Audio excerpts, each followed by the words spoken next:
Chilli Con Carne, pub lunch.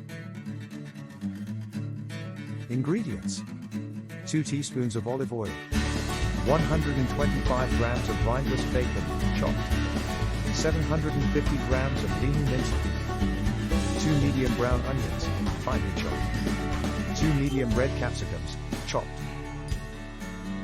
3 garlic cloves, crushed, 1 long red chili, chopped, 2 tablespoons of Mexican chili powder, a 800 grams can of chopped tomatoes, a 400 grams can of red kidney beans, drained, rinsed. Heat oil in a large saucepan over medium heat, add some bacon. Cook for 5 to 6 minutes or until crispy, then add the mince.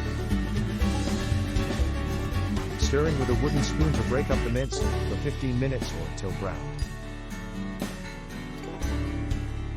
Add the onions, capsicums, garlic and chopped chili and cook for 5 to 6 minutes or until the vegetables are soft. Add the chili powder and stirring for another 1 minute. Add the tomatoes and 1 cup of cold water and bring to the boil. Reduce the heat to medium-low and simmer, partially covered, for 30 minutes or until sauce has reduced slightly. Add the beans, then increase the heat to medium. Cook for 15 minutes or until beans are heated through and the sauce has thickened, then serve chili with toppings.